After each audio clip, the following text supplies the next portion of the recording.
Question number 41.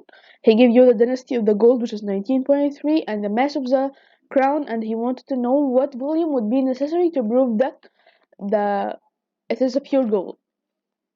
So he simply asked you about the volume that can achieve this. Density of 19.3 and mass of 600 grams. Don't be confused of the way he tells you the question. You will calculate the volume in the normal way, and we all know this way. The volume is equal to the mass over the density.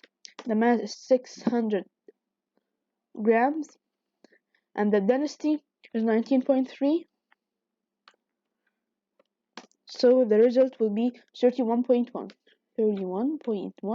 centimeter cube. So the answer is A.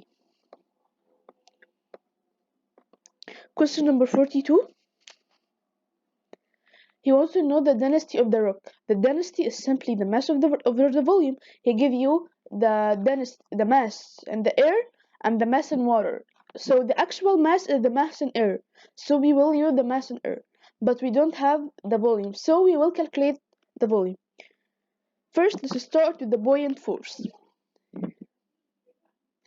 The buoyant force equals the difference between the weight in the air and the weight in the water, or in the fluid in general.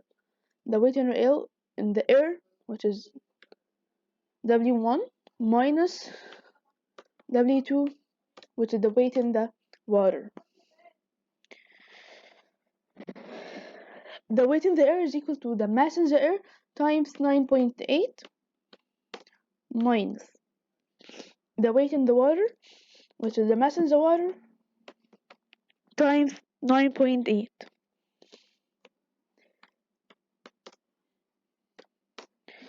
So the result will be 15.86. Yes, Newton.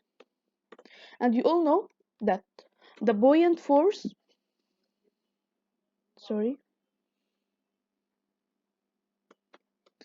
is equal to the, just 1 minute, the buoyant force is equal to the density, which is rho, times the gravity, which is 9.8, times the volume.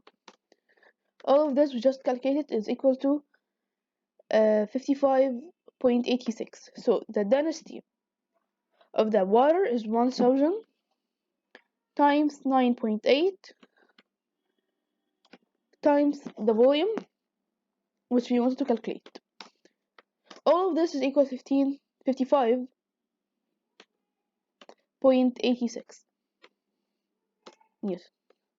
So simply, the volume is equal to 5.7 times 10 power negative 3 meter cube. So the answer is D. Sorry.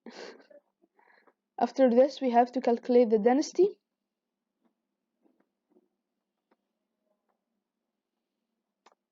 The density is simply equal to the mass over the volume, the mass we have, and the volume we just calculate. The actual mass is 9 kilograms. 9 over the volume, which is 5.7 times 10 power negative 3. So the answer will be 1578, which approximately is equal to 1.58 times 10 power 3.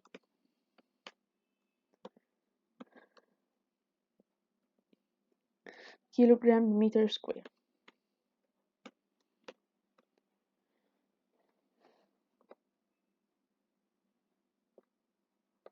Question number 43. This question may make you feel confused, but we all know the volume of the water after freezing will increase in a ratio about 10% approximately. Actually, it is 8.7, but we will say 10 approximately, than the volume before freezing. That means the volume of the ice after melting will decrease by 10%. So the part which is above the surface will disappear, and the surface level will remain the same. I hope you understand this, but if you don't, I will leave a link in the description box. Will make this question very clear for you. So the answer is C. Question number 44. The buoyant force exerted on a body immersed in fluid, or in this case the water, is equal to the weight of the fluid the body displaces, and the normal force is the weight of the object minus the buoyant force, and that's also called the apparent weight of the submerged object. So the normal force in this case will be the difference between the weight and the weight of the water displaced, and the weight of the displaced water is the buoyant force. I hope you understand this. Okay, so the answer is D.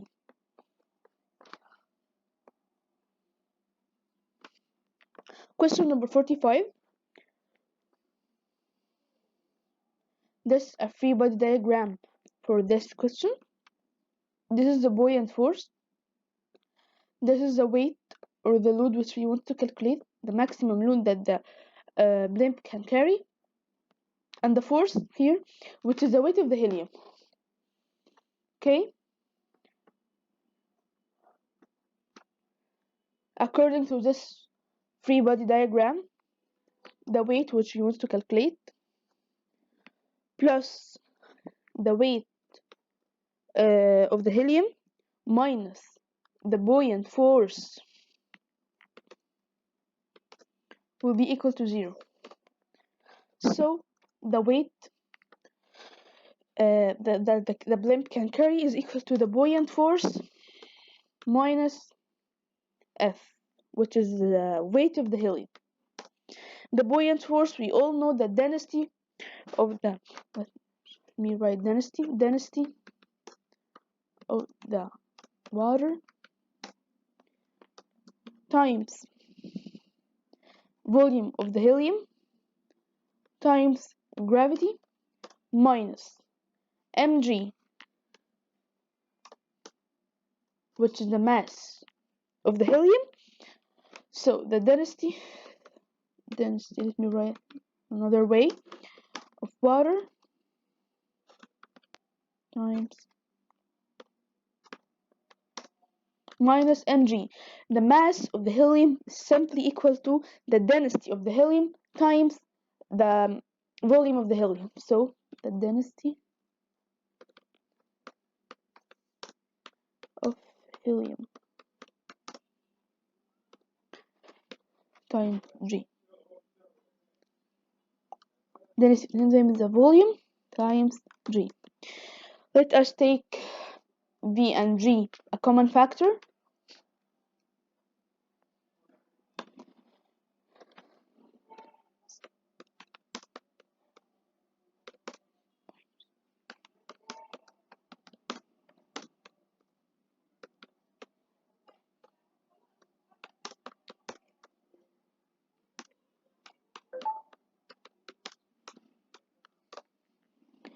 Okay.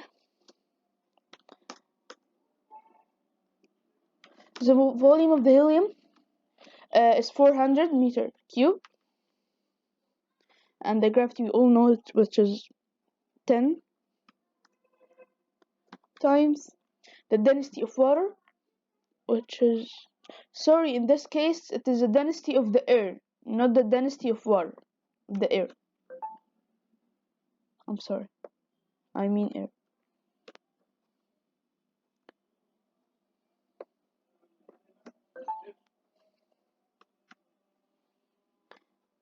The density of the air 1.29 minus density of the helium, which is 0.18, which is equal to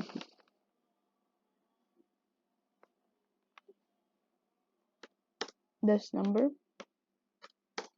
Newton. So the mass of the maximum load that the blimp can carry is equal to the volume over the gravity, what is this?